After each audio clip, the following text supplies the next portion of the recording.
International foreign medical education 2026 conclave నిర్వహించడం జరిగింది. దీంట్లో academic experts, health care professionals, ముఖ్యంగా స్టూడెంట్స్, ఇక్కడ చదువుతున్న స్టూడెంట్స్ అలాగే ఫారెన్లో చదువుతున్న మెడికల్ స్టూడెంట్స్ అందరూ కూర్చుని చేసిన డిస్కషన్స్లో, ప్యానల్ డిస్కషన్స్లో ఇన్పుట్స్ తీసుకుని వచ్చిన దాంట్లో ఒక సీరియస్ ప్రాబ్లమ్ని ఐడెంటిఫై చేయడం జరిగింది. అదే ఫారెన్ మెడికల్ ఎడ్యుకేషన్. మా 30 సంవత్సరాల ఎక్స్పీరియన్స్లో చూసినట్లయితే ఒకప్పుడు స్టూడెంట్ అడిగేది అక్కడ చల్లగా ఉంటుందా వేడిగా ఉంటుందా, హాస్టల్ ఫుడ్ బాగుంటుందా బాగోదా, అలా ఆలోచించే స్టూడెంట్స్ ఈరోజు వాళ్ళ మైండ్ సెట్, వాళ్ళ పేరెంట్స్ మైండ్ సెట్ కంప్లీట్గా మారిపోయింది. ఈరోజు వాళ్ళు అడుగుతున్నారు ఎన్ఎంసి ఎఫ్ఎంజిఎల్ రెగ్యులేషన్స్ ఫాలో అవుతున్నారా లేదా, యూనివర్సిటీకి డబ్ల్యూడోమ్స్ లిస్టింగ్ ఉందా లేదా, లేదా ఈసీఎఫ్ఎంజీ అనేది ఉందా లేదా. సో వాళ్ళ స్టూడెంట్ మైండ్ సెట్ అనేది కంప్లీట్గా ట్రాన్స్ఫార్మ్ అయిపోయింది. ఒక కంఫర్ట్ స్టేజ్ నుంచి ఒక అకాడమిక్స్ చూడడానికి కంప్లీట్గా మారిపోయింది. అండ్ ఇలాంటి సమయంలో మీరు రీసెంట్గా చూసిన ఎన్ఎంసి అడ్వైజరీస్ చూస్తే, నోటీసులు చూస్తే కొన్ని యూనివర్సిటీస్ని బ్లాక్ లిస్ట్ చేయడం కూడా జరుగుతుంది. కేవలం క్వాలిటీ లేకపోవడమే దీని కారణం. సో ఇదే విషయం నిన్న కాన్క్లేవ్లో కూడా బయటపడింది. సో దీనికి ఒక సొల్యూషన్ లాగా మనం తీసుకొచ్చిందే ఈ integrated Indian aligned MBBS programme. మీ ముందు ఈరోజు మన అందరికి పబ్లిక్ తీసుకొచ్చిన ఫ్రేమ్వర్క్ ఇది. సో ఇది సాధ్యమవుతుంది కేవలం, ఇది ఎవరు పడితే వాళ్ళు చేసేది కాదు. ఓన్లీ ఒక ఎన్ఎంసి ప్రమాణాలు ఆల్రెడీ ఫాలో అవుతున్న ఒక ఇండియన్ మెడికల్ ఇన్స్టిట్యూషన్ మాత్రమే ఇది ముందుకు తీసుకెళ్ళగలదు. సో ఈ క్రమంలో జిఎస్ఎల్ ముందుకొచ్చి, జిఎస్ఎల్ మరియు న్యూ ముందుకొచ్చి వారికి ఉన్న విపరీతమైన ఎక్స్పీరియన్స్ని కేఐయుటి, కిమియో ఇంటర్నేషనల్ యూనివర్సిటీ ఇన్ తాష్కెంట్ యొక్క డిగ్రీలో ఫోకస్ పెట్టి ఆ ప్రోగ్రామ్ని కంప్లీట్గా ఇంప్రూవ్ చేసి తీసుకొచ్చింది ఇంటిగ్రేటెడ్ ఎంబీబీఎస్ ఫ్రేమ్వర్క్. ఈ ఫస్ట్ ఆఫ్ ఆల్ ఈ కాన్క్లేవ్లో జరిగినప్పుడు మనం చూసుకుంటే మన భారతదేశంలో మిడిల్ క్లాస్ ఫ్యామిలీస్ ఎక్కువగా ఉంటాయి. ప్రతి తల్లిదండ్రులకి ఒకటే కోరిక, నా కూతుర్ని కానీ కొడుకుని కానీ ఒక డాక్టర్గా చూడాలంటే ఆర్థిక స్తోమత వాళ్ళ దగ్గర ఉండదు. పిల్లల దగ్గర ఆ చదువుకునే తత్వం ఉంటే నీటిలోనే సంపాదిస్తారు. ఈ లేక సొసైటీలో మా అబ్బాయి డాక్టరు, అమ్మాయి డాక్టర్ అని ఆర్థికంగా కావాలని చెప్పి విదేశాలకి వెళ్ళటం మొదలెట్టారు. ఈ విదేశాలకు వెళ్ళటం మొదలుపెట్టిన తర్వాత మెయిన్ ప్రాబ్లం మేము చూసింది ఏంటి అంటే, ఈ కన్సల్టెన్సీస్ ద్వారా వెళ్ళేటప్పుడు వీళ్ళ కన్సల్టెన్సీ, మెజారిటీ ఆఫ్ కన్సల్టెన్సీ వాళ్ళకి డబ్బు ప్రాధాన్యం. వాళ్ళకి డబ్బు వచ్చిందా, పిల్లల్ని వాళ్ళు అడిగారు, మేము పంపించాం. కానీ అక్కడ ఏం జరుగుతుంది, ఎలా ఉంది అనే యాంగ్జైటీ పేరెంట్స్ ఆ రిస్క్ తీసుకుంటున్నారు. ఎందుకంటే ఆ డాక్టర్లని చెయ్యాలి అనే కోరికతో ఆ రిస్క్ తీసుకొని పిల్లల్ని పంపిస్తున్నారు. పంపించిన తర్వాత ఒకప్పుడు లాగా ఏదో ఒకటి అక్కడ డాక్టర్ అయిపోయి వచ్చేటట్టుగా లేదు. ఈ 2021 నుంచి భారత ప్రభుత్వం ఎన్నో మార్పులు ఎడ్యుకేషన్ సిస్టంలో, మెడికల్ ఎడ్యుకేషన్ సిస్టంలో ఎన్ఎంసి ద్వారా తీసుకొచ్చింది. 2021 ముందు జాయిన్ అయిన వాళ్ళకి ప్రాబ్లం లేదు, అంటే వాళ్ళని పెద్ద రూల్స్ రెగ్యులేషన్స్ అడగరు. కానీ 21 నుంచి జాయిన్ అయిన బ్యాచ్కి మాత్రం వాళ్ళకి తెలుసుకోకుండా ఏ కన్సల్టెన్సీల ద్వారానా వెళ్ళిపోతే ఆ దేశంలో ఎన్ఎంసి నామ్స్ ద్వారా కనుక వాళ్ళకి టీచింగ్ కానీ జరగకపోతే వచ్చిన తర్వాత వాళ్ళ డిగ్రీ వ్యాలిడ్ కాదు.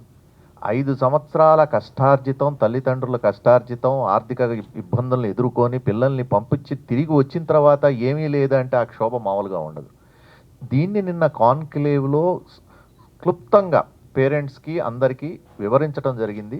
సో అయ్యా మీరు ఏం చేయబోతున్నారు, ఇప్పుడు మా పిల్లలు అక్కడ ఉన్నారు, ఏం చేస్తారు, మా వాళ్ళు తిరిగి వచ్చి డాక్టర్లుగా అందరితో పాటు చలామణి అయ్యి చక్కగా సొసైటీలో మంచి పేరు తెచ్చుకోవాలంటే మీరు ఏం చేయబోతున్నారని అడిగారు. నిన్న కాన్క్లేవ్లో మేము చెప్పింది ఏంటంటే, అమ్మా మీకు ఇండియన్ ఎడ్యుకేషన్ సిస్టమ్ని మీ పిల్లలు అక్కడ చదువుతున్న వాళ్ళకి మన కంట్రీలో ఏది ఫాలో అవుతున్నామో ఆ ఎడ్యుకేషన్ సిస్టమ్ని మేము తీసుకొచ్చి మీ పిల్లలకి చెప్తాము.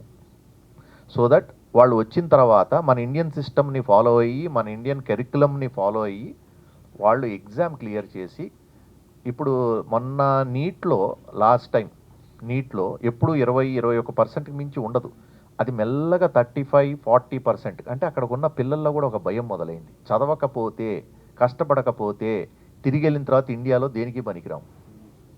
సో ఎట్టి పరిస్థితుల్లో చదువుకోవాలంటే వాళ్ళకి దశ దిశ నిర్దేశం చూపించేవాళ్ళు కావాలి. దానికి మేము మా దగ్గరికి నియో అండ్ కిమియో వాళ్ళు వచ్చినప్పుడు మమ్మల్ని ఎందుకు ఎంచుకున్నారని అడిగాం. అదే కదా, ఎన్నో ఇన్స్టిట్యూషన్స్ ఉన్నాయి, ఎందుకు జిఎస్ఎల్? ఎందుకంటే వాళ్ళు చెప్పినది అది వాస్తవం కూడా. జిఎస్ఎల్లో సిమ్యులేషన్ బేస్డ్ లెర్నింగ్ అనేది ఎంటైర్ ఏషియాలో అన్నిటికన్నా ప్రప్రదంగా మొదలుపెట్టింది మోస్ట్ అడ్వాన్స్డ్ జిఎస్ఎల్లోనే ఉంది, ఇంకెక్కడా లేదు. ఇంక్లూడింగ్ ఎయిమ్స్ జిఎస్ఎల్లో స్టార్ట్ చేసిన తర్వాత 8 ఏళ్ల ముందు వాళ్ళు వచ్చి ఇది ఏంటి ఇంత అడ్వాన్స్ టెక్నాలజీ ఈ రాజమండ్రిలో ఈ జిఎస్ఎల్లో ఉంది, ఇది మేము ఇంప్లిమెంట్ చేస్తామని ఎన్ఎంసి కూడా దాన్ని ఇంప్లిమెంట్ చేసింది. సో వీళ్ళు ఆ పేరు తెలుసుకొని కిమ్యూన్ వాళ్ళు నియో ద్వారా దే హ్యావ్ అప్రోచ్డ్ అస్.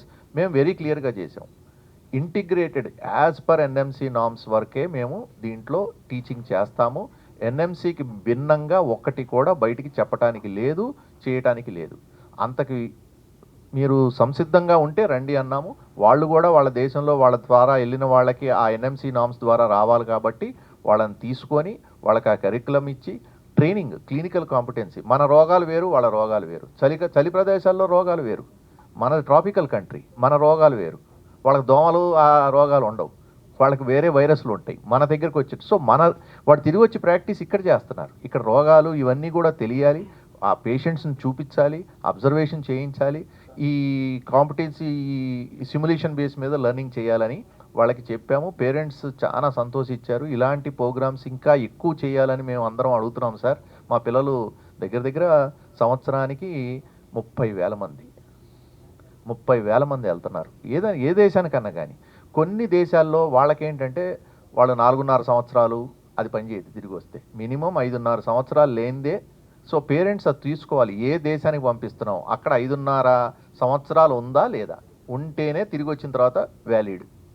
తర్వాత ఇంటర్న్షిప్ ఉందా లేదా, కొన్ని దేశాల్లో ఇంటర్న్షిప్పే లేదు, హౌస్ సర్జన్షిప్పే లేదు. సో ఒప్పుకోరు, మీ దగ్గర హౌస్ సర్జన్ లేదు, నీ డిగ్రీ వెళ్ళే.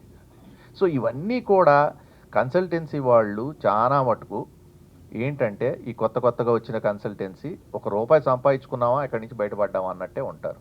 సో ఇవన్నీ స్టూడెంట్స్ దృష్ట్యా పేరెంట్స్ కూడా చాలా జాగ్రత్తగా ఉండాలని నిన్న కాన్క్లేవ్లో చాలా బాగా రీసెర్చ్ జరిగింది. అలా రీసెర్చ్ కొలాబరేషన్స్ కూడా కిమ్యూన్తో వాళ్ళు కూడా చాలా ఫేమస్ యూనివర్సిటీ ప్రైవేట్ యూనివర్సిటీలో టాప్లో ఉన్నారు. మేము అది కూడా చెక్ చేసుకున్నాం. So better to have with collaboration with them అని నిన్న జరిగింది. డాక్టర్లు అవ్వాలనే ఒక ఉద్దేశంతో, ఒక లక్ష్యంతో ఒక 23 లక్షల మంది విద్యార్థులు నీట్ ఎగ్జామ్ రాస్తున్నారు. కానీ మన దేశంలో తక్కువ మెడికల్ కాలేజీలు ఉండడం వలన కేవలం 1,15,000 ఎంబీబీఎస్ సీట్లు మాత్రమే అందుబాటులో ఉన్నాయని మనందరికీ కూడా తెలుసు.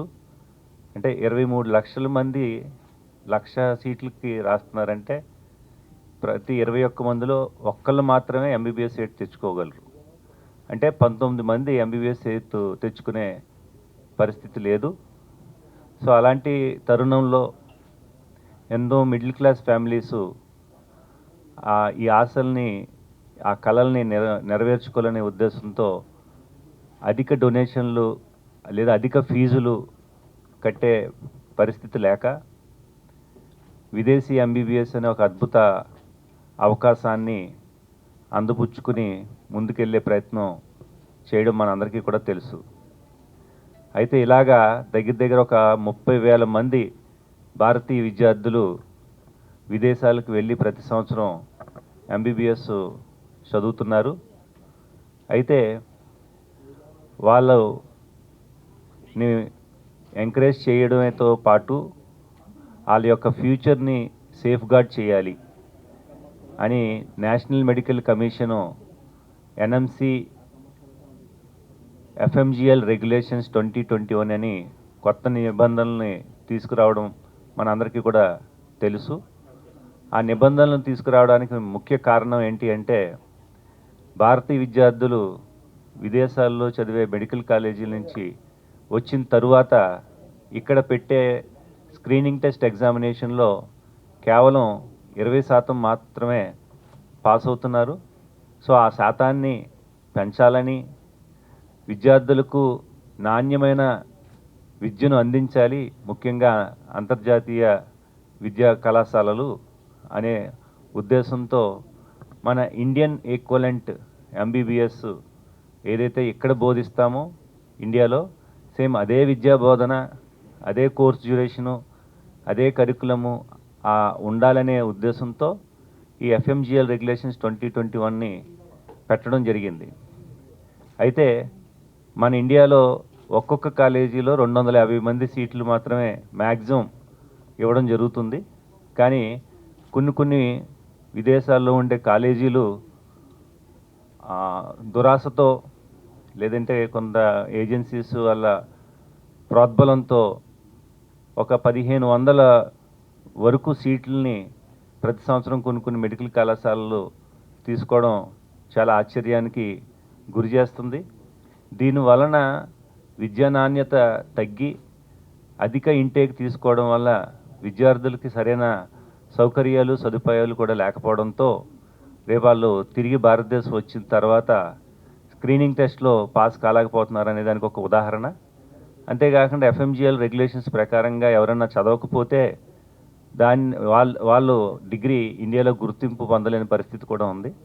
సో ఆ కారణం చేత మొన్న ఒక ఏప్రిల్ నెలలో నేషనల్ మెడికల్ కమిషను ఒక అలర్ట్ నోట్ని జారీ చేయడం జరిగింది. అదే ఆ నోటులో చాలా క్లియర్గా మెన్షన్ చేశారు.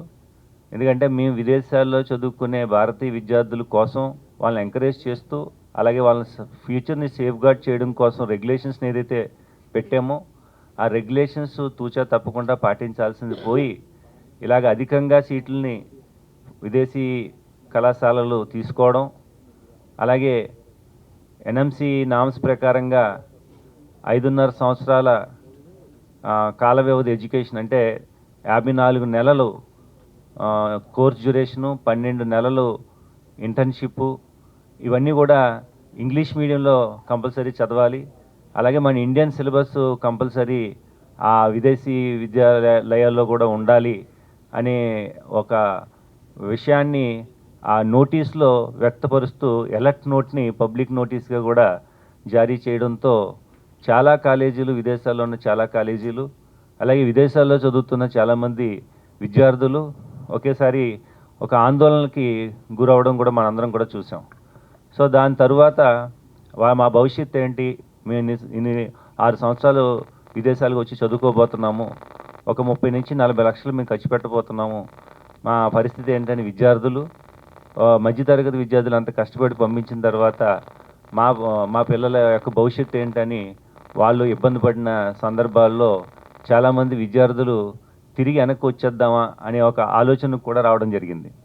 సో అలాంటి పరిస్థితుల్లో మన భారతీయ రాయబార కార్యాలయం కూడా కలగజేసుకుని విద్యార్థులకి ఒక ధైర్యాన్ని నింపుతూ అలాగే అక్కడున్న విదేశాల్లో ఉన్న మెడికల్ కాలేజెస్ని విజిట్ చేస్తూ మన ఎన్ఎంసి నామ్స్ని ఏదైతే ఉన్నాయో అవి తూచా తప్పకుండా పాటించాలి, దానివల్ల మా విద్యార్థులకి మీరు న్యాయం చేయగలిగే వాళ్ళు అవుతారు, వాళ్ళు తిరగా ఇక్కడ వచ్చిన తర్వాత వాళ్ళ భవిష్యత్తుకి మీరు ఒక దిశానిర్దేశం చూపించే వాళ్ళు అవుతారు, లేదంటే కనుక మా భారతదేశం మీ కాలేజెస్ని బ్లాక్ లిస్ట్ చేయాల్సిన అవసరం వస్తుందని, అలాగే కొన్ని యూనివర్సిటీస్ని ఆల్రెడీ బ్లాక్ లిస్ట్ చేసిన సందర్భాల్లో కూడా మనం చూసాము.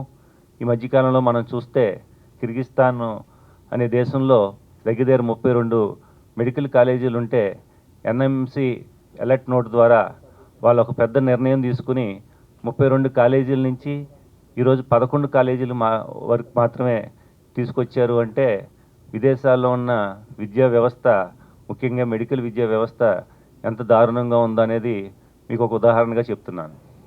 సో దాంట్లో భాగంగా విద్యార్థులు, అలాగే తల్లిదండ్రులు, అలాగే మెడికల్ ఎక్స్పర్ట్స్, అలాగే ఫారెన్ ఇన్స్టిట్యూట్స్ను సంబంధించిన అడ్మినిస్ట్రేటర్సు, ఇండియన్ ఇన్స్టిట్యూట్స్కి సంబంధించిన అడ్మినిస్ట్రేటర్సు, అలాగే faculty members, head of the departments, doctors, పెద్ద టీచర్సు ఒక ఇంటర్నేషనల్ మెడికల్ ఎడ్యుకేషన్ సమ్మిట్ అని కాంక్లేవ్ని నిర్వహించడం జరిగింది. ఆ కాంక్లేవ్లో ఎన్నో మీటింగ్స్, ఎన్నో డిస్కషన్స్, ప్యానల్ డిస్కషన్స్ అన్నీ జరిగిన తర్వాత విద్యార్థులతో, తల్లిదండ్రులతో వాళ్ళ యొక్క ప్రశ్నలను కూడా తీసుకుని వాటి నుంచి వచ్చిన అవుట్కమ్తో ఒక కొత్త ఐడియాతో ఈరోజు జిఎస్ఎల్ మెడికల్ ఇన్స్టిట్యూషన్స్, అలాగే కిమియో ఇంటర్నేషనల్ యూనివర్సిటీ ఇన్ తాష్కెంట్, ఈ 2 యూనివర్సిటీలు ఒక ఏకంగా అంటే ఒక జాయింట్ కొలాబరేషన్తో కంప్లీట్ ఎంబీబీఎస్ ఎడ్యుకేషన్ని ఇండియాలో ఏ రకంగా అయితే ఇస్తారో అదే ఎడ్యుకేషన్ని, అదే డిగ్రీని ఈరోజు కిమియో ఇంటర్నేషనల్ యూనివర్సిటీ తాష్కెంట్లో వాళ్ళు కూడా ఇవ్వడానికి సిద్ధపడ్డారు.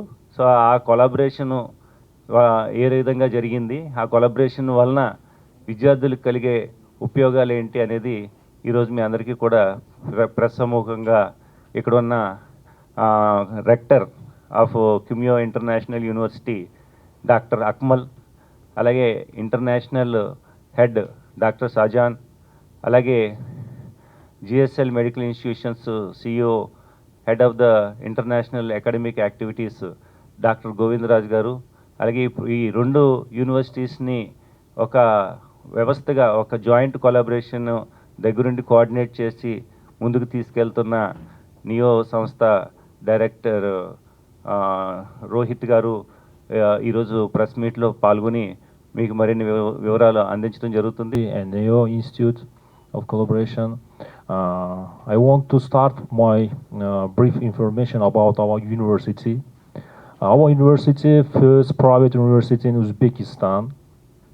We started our activity only 8 years ago, but it's a short period we got so big achievements. How we patiently we are starting only 5 graduate programs in our first activities, but today we have 38 graduate program and 24 postgraduate program and 16 PhD programs. The main our partners from India is medical education academic programs. You know, India is a top medical education and medical service in the world, especially in the Asia. We all time mentioned about India is a medical hub in Asia countries. And first of all, we're starting our medical school. We deeply learning FMG requirements, and that's why we all time connecting with our India partners, especially is the GSL University and NEO Institute. These our partners help to us adopting all the requirements of the GSL according to the MMC commitment. And today, in our university, try to collaborate GSL University as a great and strategic partner in the region. And our university nowadays highlight to the multidisciplinary education process in medical school is the basis of the competence and medical learning. You know, it is one of the famous and one of the big achievement learning model in the world. And nowadays we have commitment international relations in the top universities. That's why we try to connect it with the international ranking system as a QS. You know, it's a big ranking system in the world. The ranking system all the time evaluates the ecosystem of the education process. It's not only education process, it's only evaluates the research and scientific level of the university. In this side, we strongly and connecting with our partners from the India, GSL and the NEO. Second way is all time focusing on the quality of education. Because our university first private university in country, but nowadays is we entered the 5 top universities in Uzbekistan, especially in medical sphere. And we have 2 big hospital on the university. If you're calculating that servicing to overall the 150 beds every year. And we have nowadays 70,000 students our university and the 2,200 professors, including all the 65 of that professors getting as a scientific degree as a less of the PhD degree. Is medical schools is this percentage is a more high 90%, and we are trying to the implementing all the FMG requirements, and we try to improving and try to getting all the medical education indicators requires by the Indian government and system of the FMG, and we try to getting a list of the NMC in your country, and that's why we starting in this collaboration with GSL University. This is our mentor on this way, and we're starting our collaboration with exchanging students and the exchanging of the professors, and the increasing our collaboration with not only for the academic sphere and the scientific and research sphere too. Currently, we have 70,000 students. You know, there is always demand in India to get a degree in medicine. So, and some of the students are going Uzbekistan, not only Uzbekistan, but other countries as well. And so far, we just waited the good partner. We wanted to make the collaboration, the ecosystem in medicine with the right partner. And then we found, and then we just discussed it, and then we created the good ecosystem that can meet the requirements of the NMC, and then that can prepare the students for the FMG.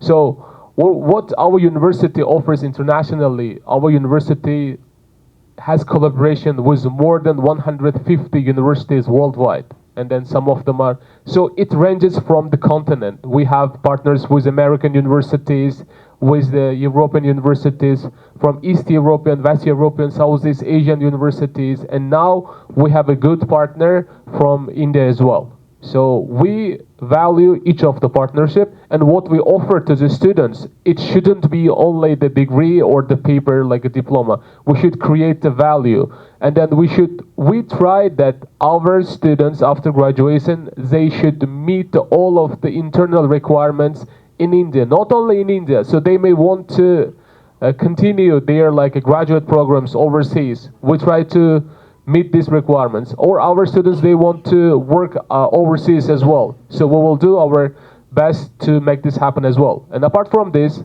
among our corporations, and we have programs that can send our students overseas to European top universities in medicine, so they can get internship not only in Uzbekistan, not only in India, but other countries as well. So we are really open for the questions you may ask. Thank you.